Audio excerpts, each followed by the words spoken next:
Welcome back to another video. इस video में हम लोग बात करेंगे बीपीआर क्या होता है। यहाँ पे लिख लेते हैं बीपीआर। इसकी जो फुल फॉर्म है उसे बोलते हैं balance price range. Balance price range क्या होता है, चलिए मैं आज जो हमने basic fair value caps order blocks पढ़ ली हैं, अभी बीपीआर पढ़ेंगे और ब्रेकर ब्लॉक पढ़ेंगे। ठीक है, आज तुम्हारी बीपीआर की क्लास है तो आज हम बीपीआर को क्लियर करेंगे। बीपीआर क्या होता है? Balance price range. मतलब जैसे मैंने आपको लास्ट वीडियो में बताया था, ऐसे अगर मार्केट ऊपर जा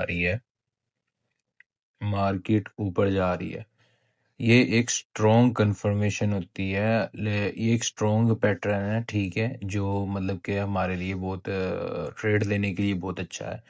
बीपीआर क्या होता है? मतलब अगर मार्केट ने यहाँ पे एक फेयर वैल्यू क्या बनाया बाय साइड का, ओके, और उसके फौरन बाद ही एक सेल का फेयर वैल्यू गैप बना दिया। अगर आपने फेयर वैल्यू गैप का नहीं पता, फेयर वैल्यू गैप की वीडियो मैंने अपलोड की हुई है इधर ही, ठीक है, आप लोग वो जाके देखें, आपको पता चल जाएगा। किसी भी तीन कैंडल्स के दरमियान जो डिफरेंस आएगा उसे हम जो है वो कहते हैं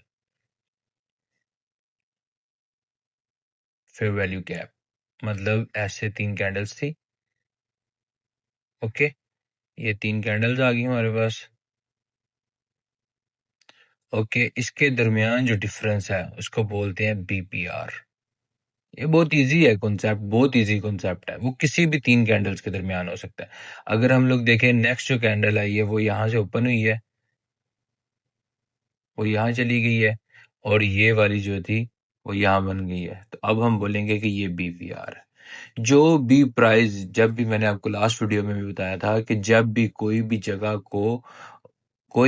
या कोई भी गैप जो मार्केट छोड़ के जाती है, वो असल में तेजी से ऑर्डर पंच होने की वजह से छोड़ के जाती है, और उसको फिल करने के लिए मार्केट आती है वापस। ठीक है, मोस्ट ऑफ द टाइम आती है, लेकिन मैं फिर आपको ये बता रहा हूँ कि बगैर कंफर्मेशन के ट्रेड नहीं करनी तो मतलब नहीं करनी। अगर ये बीपीआर बन रहा है, ऑर्डर ब्लॉक बन रहा है, ब्रेकर ब्लॉक बन रहा है, फेयर वैल्यू गैप्स बन रहे हैं, जब तक हमारे पास कोई वॉल्यूम या कोई दूसरी कंफर्मेशन नहीं होगी, जैसे टू बार रिवर्सल हो गया, एफर्ट रिजल्ट हो गया, मतलब ये सारी कंफर्मेशन है हमारे पास वीएसए की, वॉल्यूम स्प्रेड एनालिसिस की, जब तक हमारे पास एक कंफर्मेशन नहीं होगी हम लोग ट्रेड में नहीं घुसेंगे। आप मेरी बात समझ रहे हैं? आगे जाके हम स्ट्रेटजीज को भी डिस्कस करेंगे फुल डिटेल से, लेकिन अभी के लिए आपको बता रहा हूँ कि जब तक हमारे पास कंफर्मेशन नहीं होगी हम लोग ये ट्रेड नहीं करेंगे।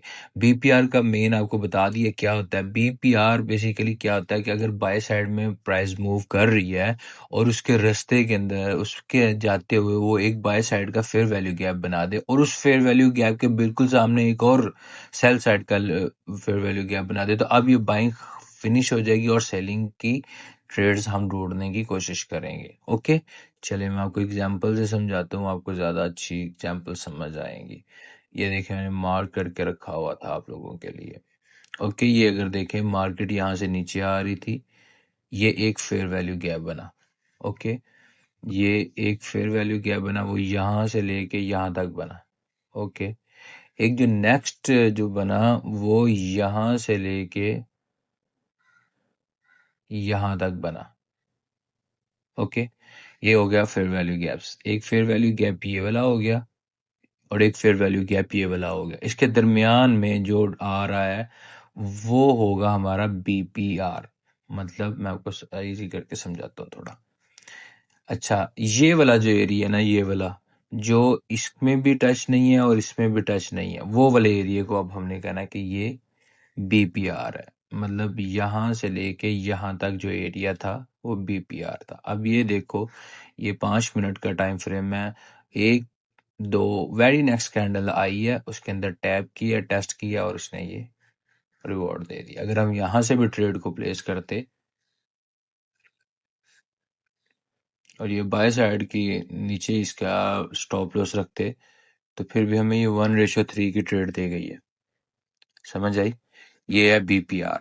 मतलब सेल साइड में जो बीपीआर बना हुआ था उसके नेक्स्ट, बिल्कुल नेक्स्ट, ये नहीं है कि यहाँ थोड़ा दूर भी बन सकता है, जैसे ये है ऊपर है, थोड़ा दूर बन सकता है, लेकिन ये बहुत अच्छे से काम करते हैं। ये मैंने आपके लिए मार्क किए हुए हैं, ये देखे। ये प्राइस नीचे आ रही थी, यहाँ पे वो फेयर वैल्यू गैप बनाया, उसके बिल्कुल एग्जैक्ट बिल्कुल ये होना बिल्कुल सामने चाहिए, चाहे थोड़ा दूर हो, ये मसला नहीं है। अब ये देखें, यहाँ से मार्केट नीचे आ रही थी, ये वाला जो है, ये वाला यहाँ पे उसने भी फेयर वैल्यू गैप बनाया, फेयर वैल्यू गैप के बिल्कुल सामने एक और फेयर वैल्यू गैप बनाया, और यहाँ से वो प्राइस ने टेस्ट किया, टेस्ट करके ये आपके सामने मूव, समझ आ गई, ये चीज है बीपीआर। ओके, और भी मैंने इधर मार्क किए थे आप लोगों के लिए, मैं आपको दिखाता हूँ अच्छे अच्छे वाले जो थे, ये देखें।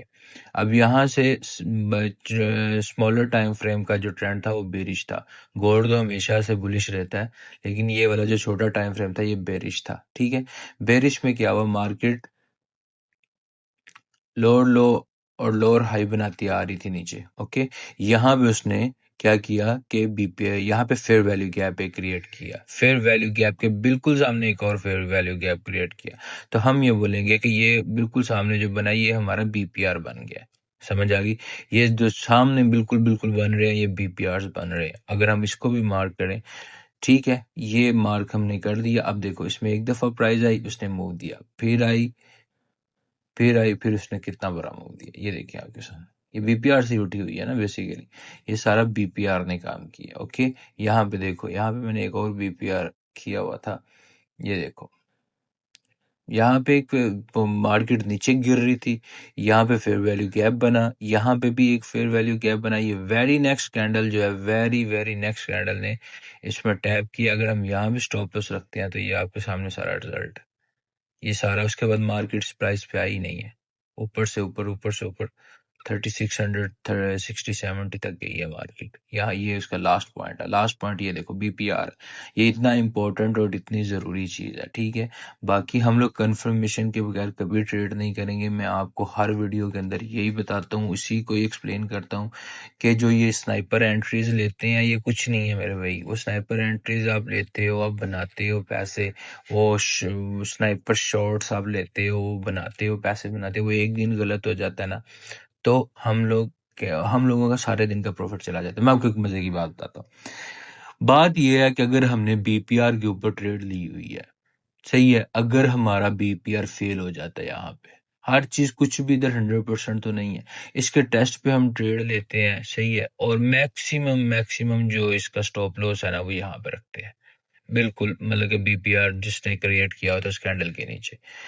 अगर यहाँ से ये प्राइस नीचे आ जाती है, सही है, यहाँ पे कुछ भी मुमकिन नहीं है, यहाँ पे कुछ भी जो है हम कह नहीं सकते 100% चलेगा। अगर यहाँ से प्राइस नीचे आ जाती है तो यहाँ पे आप लोगों का स्टॉप लॉस हो जाएगा और आप बाहर हो जाओगे। जब आप एक रैंडम ट्रेड में घुस रहे हो, ठीक है, जो आपको पता है कि पता नहीं यहाँ से उठेगी, यहाँ से उठेगी, यहाँ से उठेगी, यहाँ से उठेगी, तो उसका आप वेट करते करते करते करते लॉस लेते जाओगे और आपको पता नहीं चलेगा कब आपका अकाउंट जो है वो ब्रीच हो गया, समझ आई, कब वो अकाउंट जो है वो उड़ गया, समझ आई। अगर हम ऐसे कंफर्मेशन को, अच्छी कंफर्मेशन पे, अच्छे वॉल्यूम के एनालिसिस पे, या कोई आईसीटी के कॉन्सेप्ट के ऊपर अगर हम कंफर्मेशन के बाद अच्छे से ट्रेड लेते हैं तो हमें टेंशन नहीं है। अगर हमारा सेटअप फेल हो गया तो ठीक है, हम स्टॉप लॉस लेंगे, बाहर आ जाएंगे।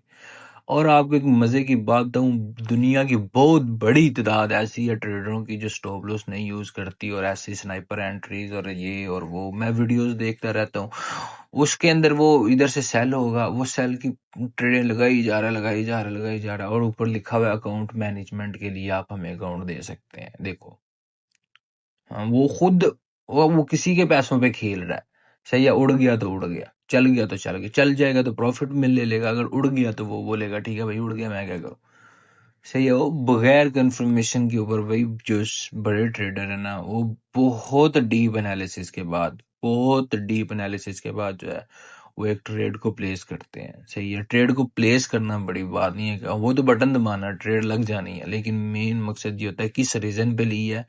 अगर आपको, मैं आपको एक गोल्डन गोल्डन जो है ना वो लाइन देता हूँ, अगर आपको एग्जिट पता है ना कि मैंने एग्जिट यहाँ करना है, तो आप 100% प्रॉफिटेबल ट्रेडर बन जाओगे। हाँ, अभी नहीं बनोगे, 6 महीने बाद बन जाओगे, 1 साल बाद बन जाओगे, लेकिन बन जाओगे। किसी भी मार्केट या किसी भी ट्रेड में घुसने से पहले आपको अपने एग्जिट का पता हो। देखो, अगर आप लोग किसी बिल्डिंग में जा रहे हो, ठीक है, अगर आप लोग किसी बिल्डिंग के अंदर चले गए हो अगर आपको उसके एग्जिट का नहीं पता, अगर उधर कोई इमरजेंसी हो जाती है या कुछ मसला बन जाता है, अगर आपको उसके एग्जिट का नहीं पता कि मैं इस तरह से निकल कैसे सकता हूँ, तो आप कैसे कामयाब हो सकते हैं? देखो, अगर मैंने कोई भी अब हम लोग हैं, हमने कल यहाँ से कहाँ से ट्रेड की थी, हाँ आई थिंक सो यहाँ से ट्रेड की थी, 3 मिनट का टाइम फ्रेम था, यहाँ से ट्रेड की थी। मैं आपको दिखाता हूँ, वेट। हमने तो उस पे करते हैं ना ट्रेड ज्यादा, जो है वॉल्यूम से वॉल्यूम पे। अच्छा, अब मैंने यहाँ पे ट्रेड ली थी, सही है, इस एग्जैक्ट इस कैंडल पे ट्रेड थी, एग्जैक्ट इस कैंडल पे ट्रेड थी। और जो मेरा पार्स पहला जो टीपी था वो बिल्कुल वो जो एक टाइम फ्रेम की रेंज होती है उसका ही था, वो लेके हम एग्जिट कर गए थे। लेकिन बाकी जो थी हमने फिर ऊपर जाके यहाँ तक क्लोज की। लेकिन मेरी बात सुने आराम से, ध्यान से, अगर हमें एग्जिट का नहीं पता, अब मुझे पता हो कि भाई ये मेरा स्टॉप लॉस है, ठीक है, और ये मेरा टेक प्रॉफिट है, ठीक है, ये यहाँ यहाँ तक कि हमने कल होल्ड की थी आई थिंक सो।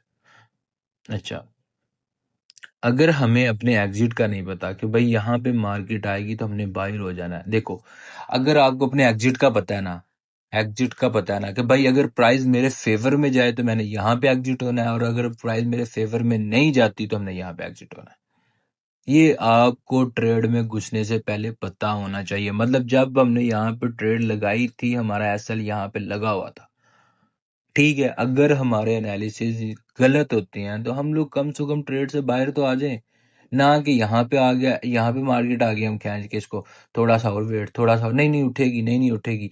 भाई जब तक हम लोग अपने दिल की बातें सुनते रहेंगे ना, मुझे लगता है मेरे ख्याल से करते रहेंगे ना, तब तक हम प्रॉफिटेबल नहीं हो सकते। हाँ, चार्ट क्या कह रहा है उस हिसाब से अगर हम लोग काम करेंगे तो हम जरूर प्रॉफिटेबल हो जाएंगे, एक ना एक दिन प्रॉफिटेबल हो जाएंगे। और अगर कोई इंसान बोलता है ना कि मैं तो भाई 2 महीने 3 महीने में प्रॉफिटेबल हो गया हूँ, ये बात झूठी है।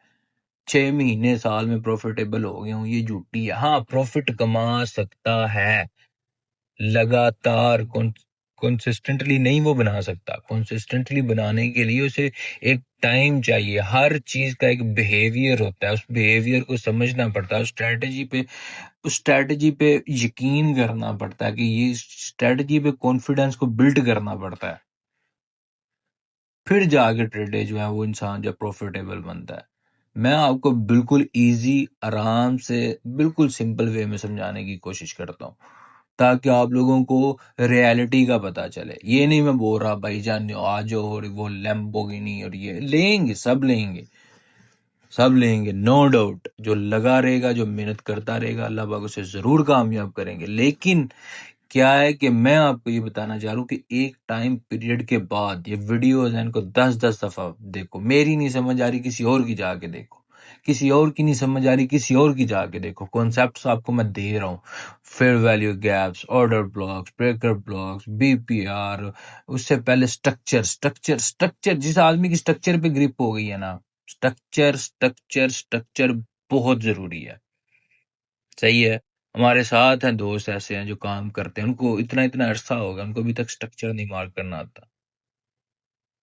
स्ट्रक्चर इतना जरूरी है, इतना जरूरी है, बार बार बार बार एक ही बात, स्ट्रक्चर स्ट्रक्चर स्ट्रक्चर पे ग्रिप बनाओ। रिट्रेसमेंट कब आ रही है, चेंज ऑफ करैक्टर कब हो रहा है, ब्रेक ऑफ स्ट्रक्चर कब हो रहा है, ये सारी चीजें, इम्पल्स मूव कौन सा, रिट्रेसमेंट कब वैलिड है, ये सब चीजों पे ग्रिप करोगे तो फिर ही आप एक अच्छे इंसान बन सकोगे, अच्छे ट्रेडर बन सकोगे।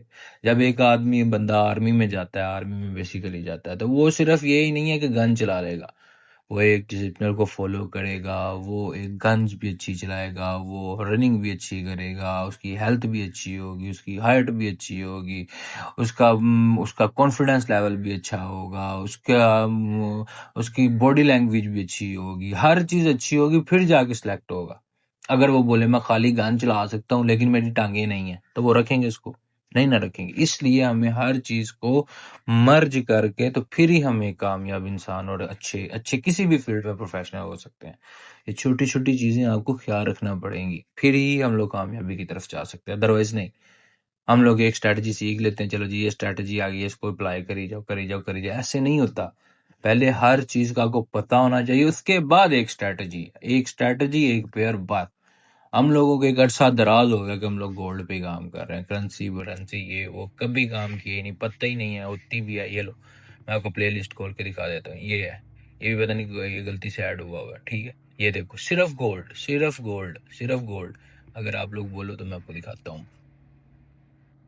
एक्चुअली ये सिल्वर था, उड़ाना गया, ओके ये वाला मार्क था। चलो ये देख लो, इस पे एक भी ड्राइंग नहीं है। ये इधर से मैं दिखाता हूँ आपको, zero drawing, remove zero drawing. सही है, मतलब हमने कभी एनालिसिस ही नहीं किया, हमें पता ही नहीं है ये क्या कर रहा है क्या नहीं कर रहा। हमें सिर्फ गोल्ड का बताना चाहिए, एक पेयर होना चाहिए, एक स्ट्रैटेजी होनी चाहिए, एक नहीं, लेकिन वो स्ट्रैटेजी आपको 6 से सीखने के बाद बतानी चाहिए। ये नहीं है कि बस बस पता है जी, पता, चलो जी चलो। ओके, उम्मीद है आप लोगों को ये कॉन्सेप्ट अच्छा लगा होगा। अगर आपको वीडियो अच्छी लगी है, चैनल को लाइक कर दें, सब्सक्राइब करें, कम से कम रीपोस्ट कर दें, शेयर कर दिया अगर अपने दोस्तों तक, ठीक है। मिलते हैं किसी नेक्स्ट वीडियो में, तब तक के लिए अल्लाह हाफिज़।